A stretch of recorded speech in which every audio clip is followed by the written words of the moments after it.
Oramos para que sea un buen tiempo, allí por el norte. Una semanita de descanso hace muy bien, así que el Señor los acompañe, es un gusto.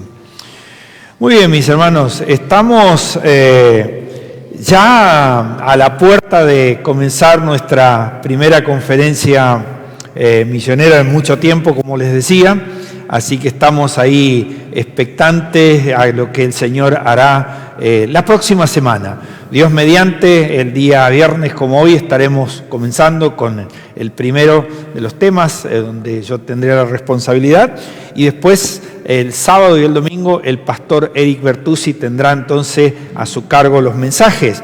Pero recuerden que tendremos de visita una pareja de misioneros jóvenes que ellos están radicados en Medio Oriente y trabajan allí, están en este tiempo en lo que se conoce como su año sabático, así que los tendremos por aquí.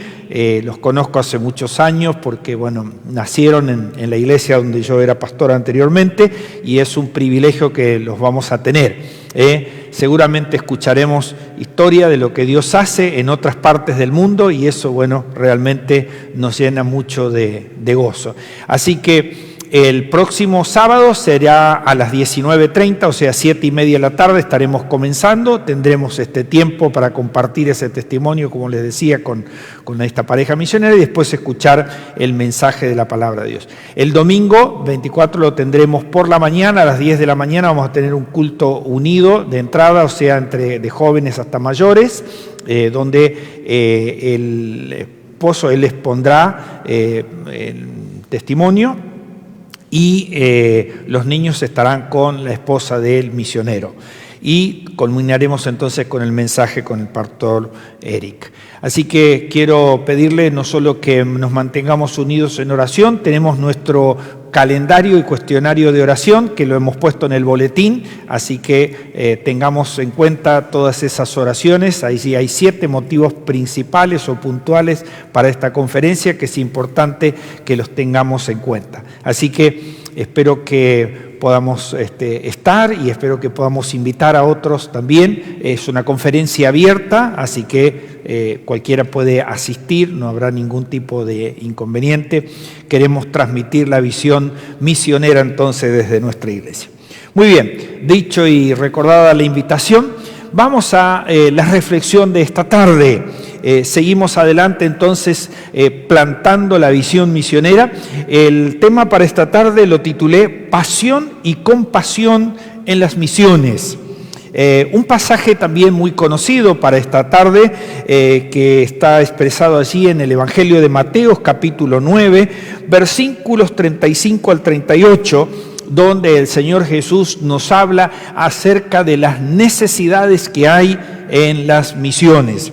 Dice este pasaje, Mateo capítulo 9, comenzando en el 35, recorría Jesús todas las ciudades y las aldeas, enseñando en las sinagogas de ellos y predicando el evangelio del reino y sanando toda enfermedad y toda dolencia en el pueblo.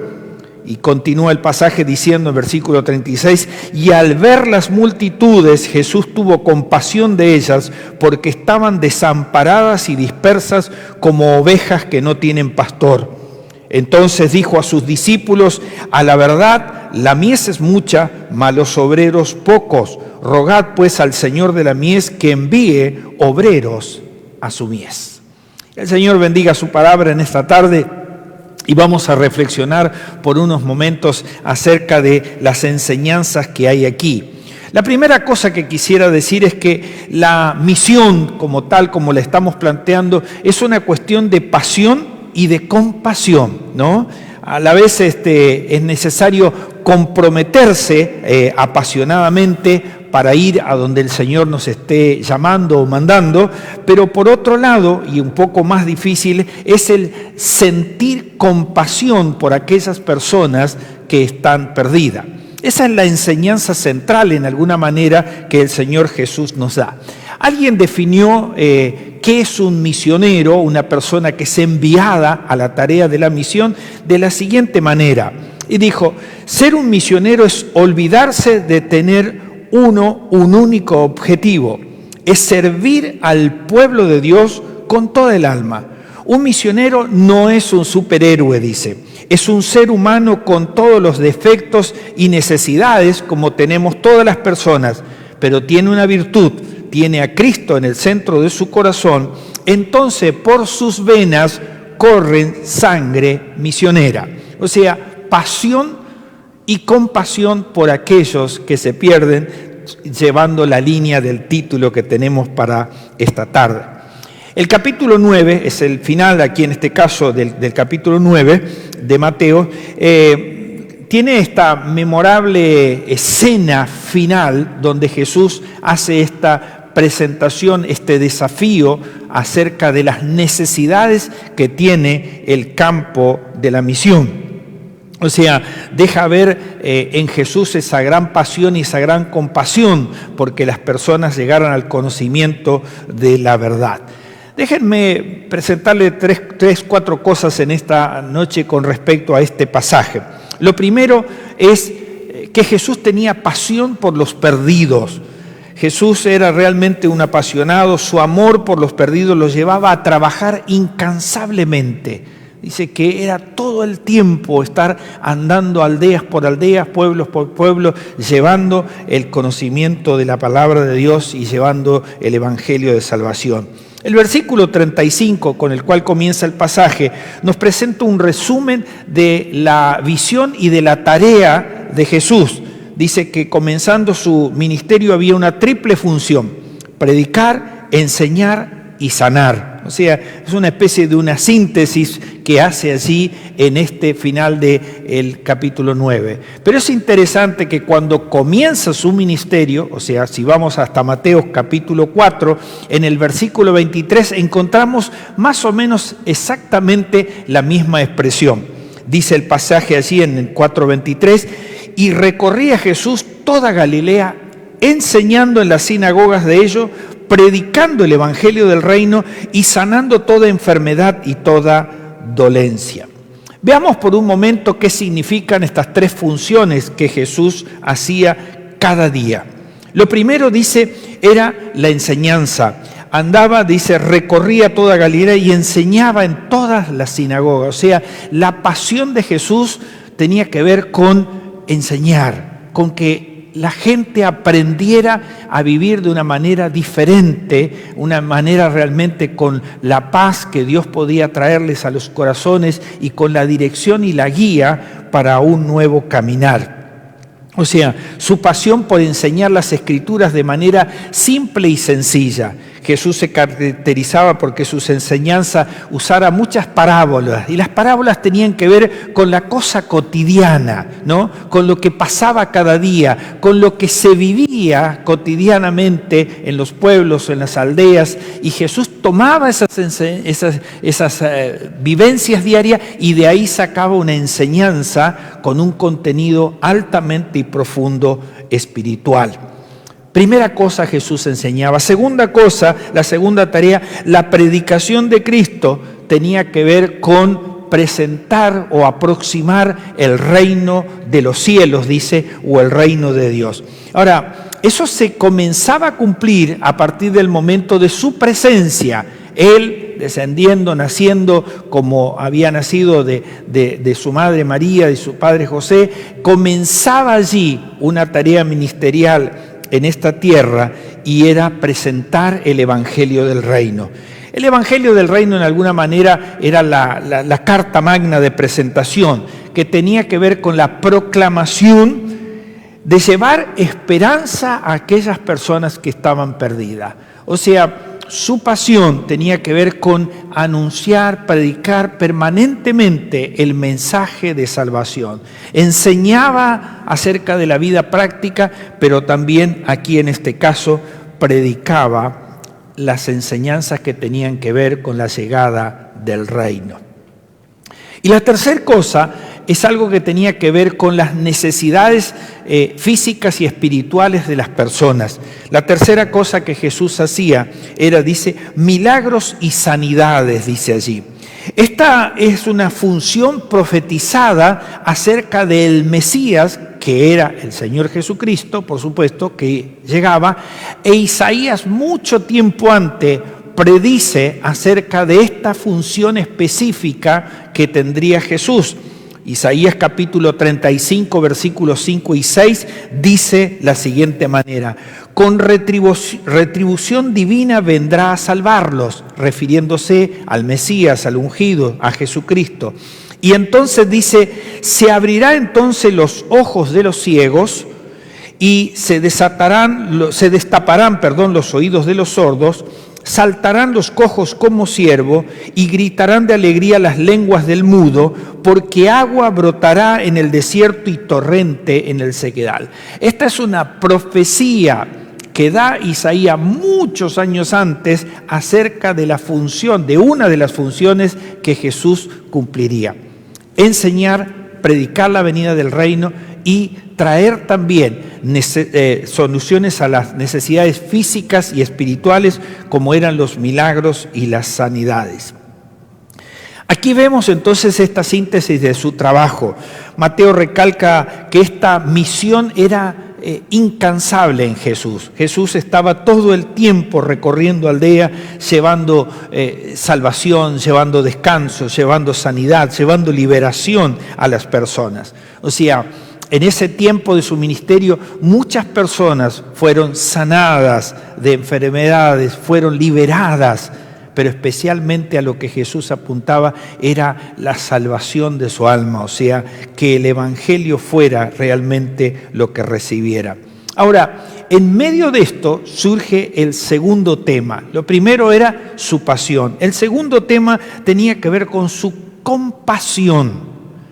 Dice el pasaje del versículo 36, y al ver las multitudes, Jesús tuvo compasión de ellas, porque estaban desamparadas y dispersas como ovejas que no tienen pastor.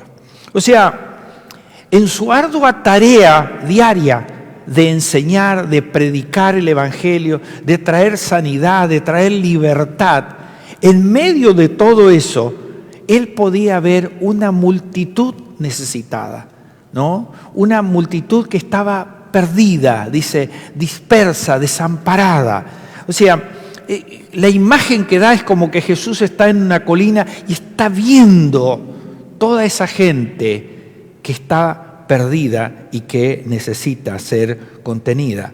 Esa imagen refiere, la palabra original a multitudes, en el original refiere a un número incontable de personas, ¿no?, que se podía ver. Por eso digo que la imagen está como que Jesús está allí viendo todo, las personas que están necesitadas y a las cuales él quería alcanzar. La segunda cosa que hay aquí es que Jesús tenía una compasión profunda. O sea, Mateo dice que cuando las vio sintió compasión por ellas.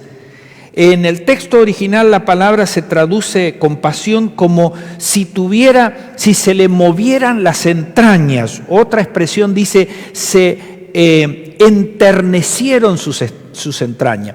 Estas son expresiones muy típicas, especialmente antiguo-testamentarias o de la época de Medio Oriente, donde Jesús realmente realizaba su ministerio, y que es comparable a lo que nosotros usamos cuando decimos a veces nos dolió el corazón, ¿no? Y bueno, en realidad dicen que el corazón no duele, así que bueno, no sé cómo es la cosa, pero bueno, menos mal que no está el doctor esta noche, si no tendría problemas. Pero la imagen que da o la expresión tiene que ver con que había un sentimiento tan profundo, dice, ¿no?, que las entrañas, dice, sentían eso.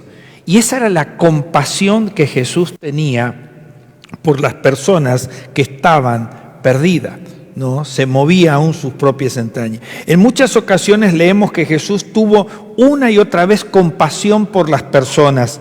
En Mateo 15, versículos 32, dice, hay un momento muy especial, que es la cantidad de gente, de multitud que lo estaba siguiendo ya por varios días. Y Jesús se expresa de esta manera. Jesús llamó a sus discípulos y les dijo, siento compasión por esta gente, porque ya llevan 3 días conmigo y no tienen nada que comer. No quiero despedirlos sin comer, no sea que se desmayen en el camino. Y ahí viene, ¿no?, la multiplicación de los panes y los peces que recordarán que acompaña a esta historia.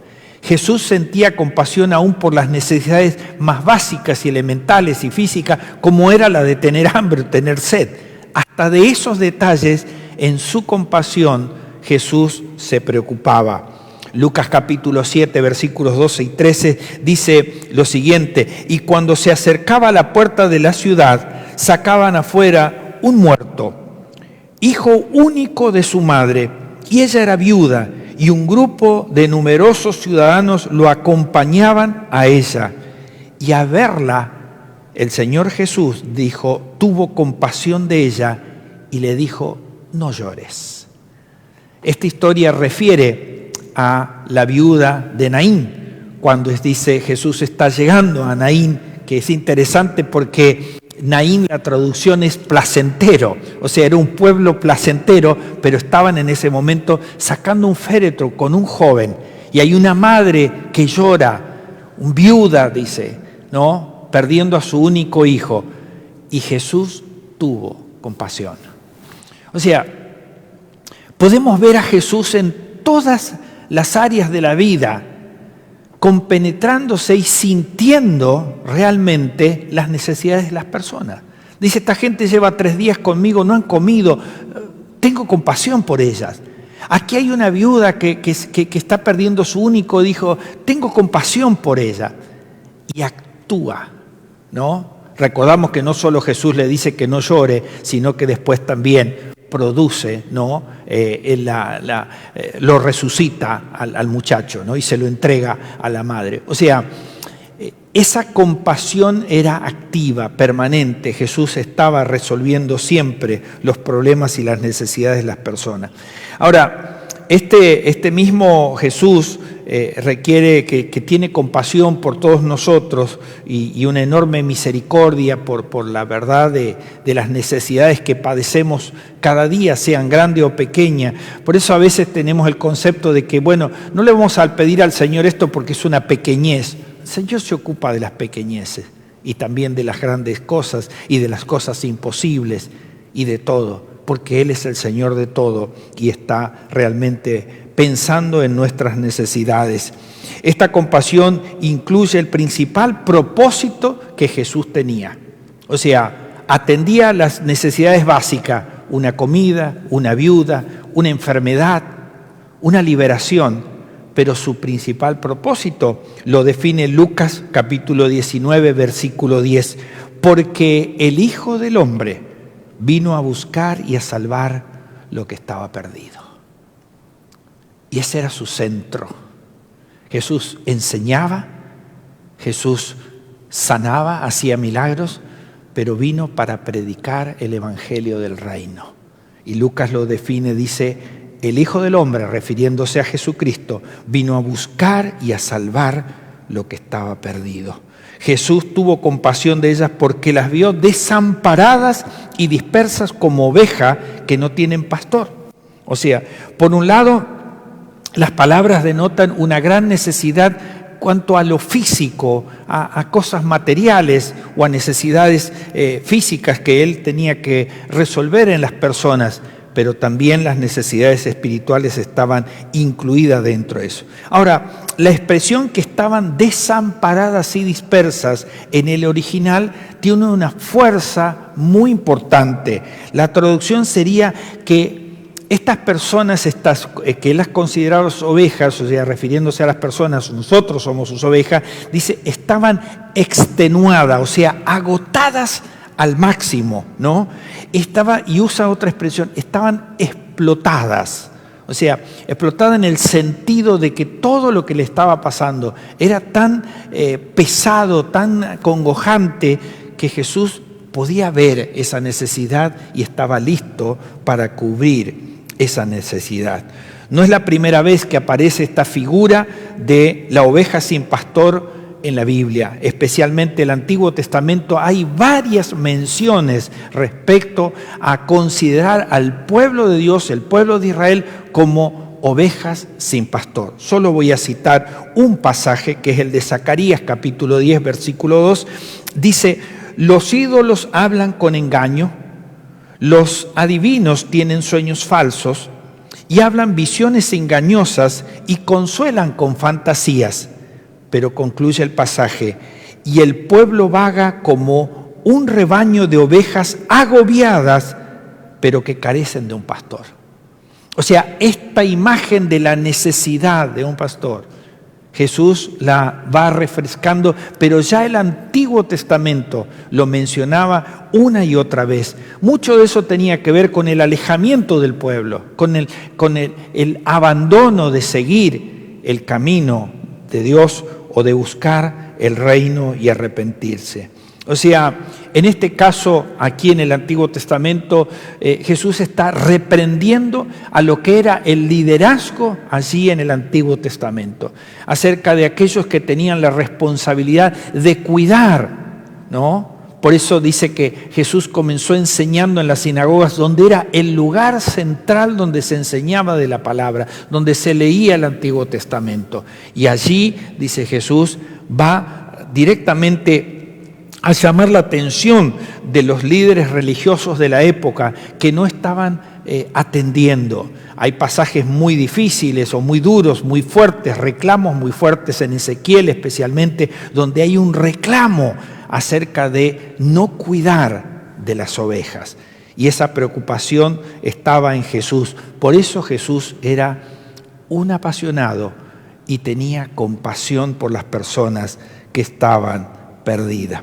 La tercera cosa es una oración apasionada. Aquí ya comienza a entrar en la parte que nos corresponde a nosotros. Hasta aquí Jesús está mostrando toda la tarea que Él venía haciendo, todo su sentimiento, toda su pasión, toda su compasión, enseñando, predicando el Evangelio del Reino, sanando, trayendo libertad. Pero aquí entramos a una parte que tiene que empezar a ver directamente con nosotros y con una tarde como esta que tiene que ver con la oración. Una oración apasionada. Dice el versículo 37 de nuestro pasaje original de Mateo capítulo 9, entonces dijo a sus discípulos, a la verdad la mies es mucha, mas los obreros son pocos. Por tanto, rogad pues al Señor de la mies que envíe obreros a su mies. Estos versículos reflejan la gran necesidad que permanece hasta el día de hoy, ¿no?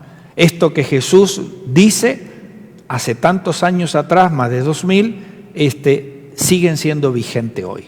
O sea, hoy seguimos padeciendo de la misma necesidad.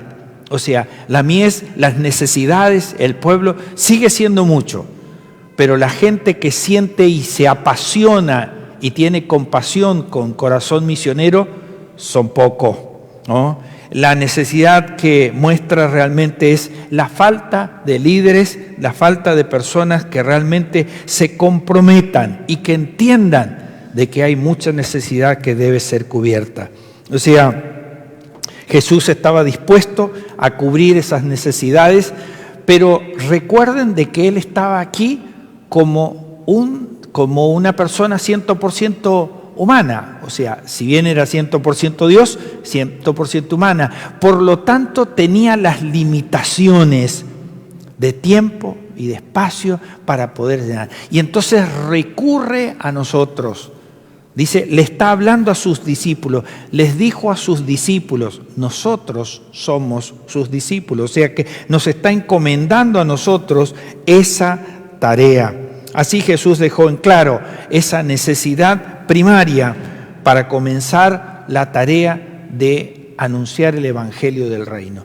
Originalmente, veremos en el pasaje de Mateo capítulo 10, versículos 5 al 7, que originalmente comienza por el pueblo de Israel, por la casa de Israel, pero se extiende después a todos los demás nosotros. Dice, Jesús envió entonces a estos 12 con las siguientes instrucciones: no vayan entre los gentiles ni entre ninguno de los pueblos de los samaritanos, vayan más bien a las ovejas descarriadas del pueblo de Israel. Donde quiera que vayan, prediquen el mensaje de el reino de los cielos está cerca. Y ese es el mensaje que sigue vigente y que tenemos que predicar en el día de hoy también. O sea, durante el ministerio de los grandes líderes del Antiguo Testamento, como fueron Moisés, Josué, podemos ver que ellos se ocuparon y se preocuparon por el pueblo. Pero a la muerte de ellos, toda esa tarea se iba perdiendo, ¿no? Y hemos visto a lo largo de la historia nuestra también de que cuántos líderes se han levantado y cuando ellos fallecieron, esa tarea quedó en la nada. Podemos ir a aquel famoso pasaje de Josué 2:10, dice que después de la muerte de Josué ocurrió lo siguiente, afirma el libro de Josué en 2:10. También toda aquella generación fue reunida con sus padres, o sea, la generación de Josué, que había hecho un trabajo extraordinario guiando al pueblo. Y se levantó otra generación después de ellos que no conocía al Señor, ¿no? Ni la obra que Dios había hecho para Israel. Y eso pasa continuamente. Por eso es que se renueva nuestra tarea misionera. Por eso es que la mies sigue siendo mucha, o sea, las necesidades siguen siendo muchas, pero los obreros, los misioneros siguen siendo poco. O sea, es necesario misioneros. Y el último punto que tengo para esta noche es: se necesitan misioneros. Después de invitarnos a orar y a rogar por esos misioneros, ahora nos propone la necesidad de que retomemos y busquemos esos misioneros. Dice el final del versículo 37, a la verdad también es mucha, mas los obreros poco. O sea, hay necesidad de obreros, hay necesidad de misioneros todo el tiempo. O sea, eso que Jesús está anunciando allí hace tantos siglos atrás, es necesario hoy volver a retomar y renovar. Este es un tiempo de oración, esta es una noche de oración. Bueno, dice, tenemos que rogar. Y la palabra aquí, rogar, tiene que ver con justamente comprometerse. O sea, el surgimiento de nuevos misioneros requiere de oración. Generalmente, cuando hablamos de oración en el Nuevo Testamento, significa suplicar, pedir, clamar. Pero cuando Jesús usa la palabra rogar en el original, es comprometerse o prometer o hacer votos de que realmente nos vamos a comprometer con esta tarea de rogar para que el Señor levante nuevos misioneros. Fíjense que es un compromiso mucho más profundo. O sea, no es exactamente la misma oración. Piense lo siguiente, no es lo mismo orar por los alimentos como lo hacemos en la mañana, en el mediodía o en la noche, que orar por un familiar que está en estado terminal. O sea, las dos son oraciones, pero hay una que es una necesidad realmente mucho más profunda, mucho más. Y no es que una cuestión de hacer medidas, sino simplemente digo, muchas veces oramos al mediodía o a la noche de una manera mecánica. Señor, te damos gracias por el pan, por la comida, por el día.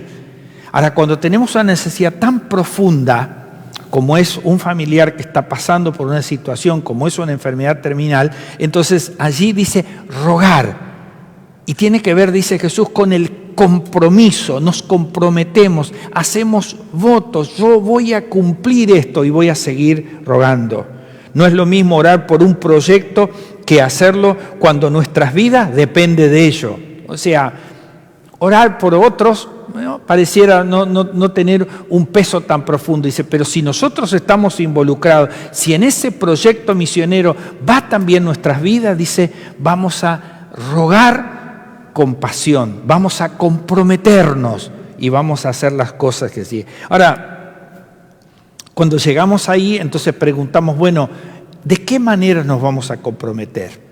Y a veces no solo tiene que ver con orar, sino tiene también que comprometerse con lo que es el sostener, ¿no? Y el misionero necesita sostén económico en el lugar donde está.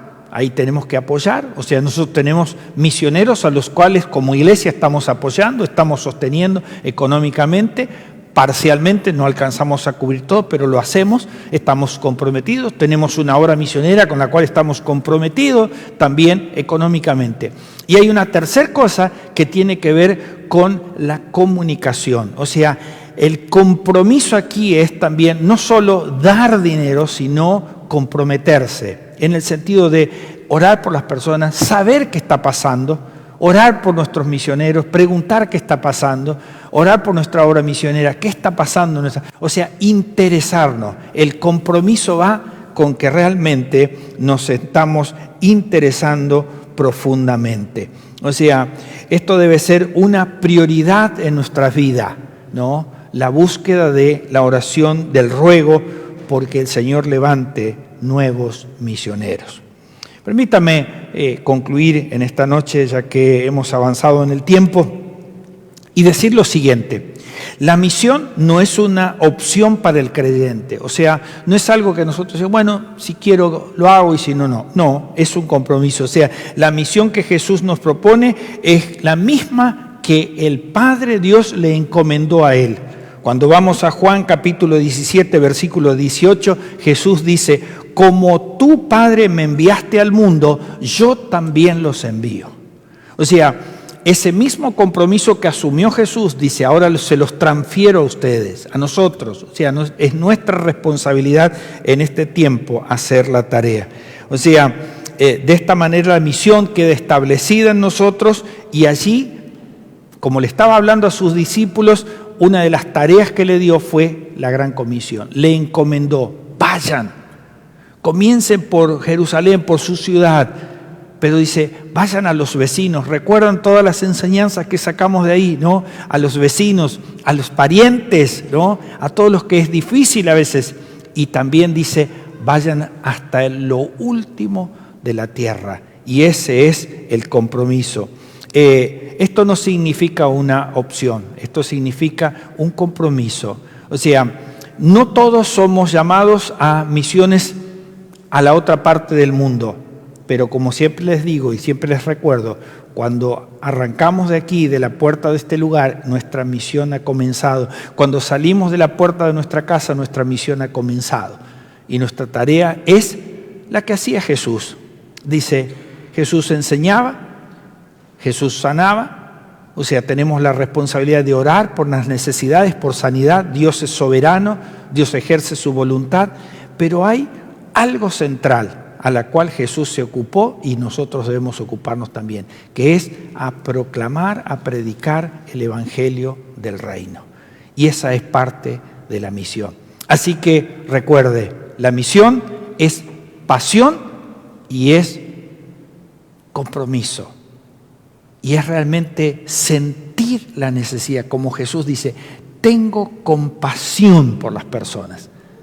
Y a eso es lo que nos llama el Señor. El Señor nos bendiga en esta hora. Vamos a ir al tiempo de oración y seguramente allí le pediremos al Señor que nos dé pasión misionera y compasión por las necesidades. Oramos al Señor. Padre Celestial, te damos gracias por esta hora. Bendecimos tu nombre, Señor.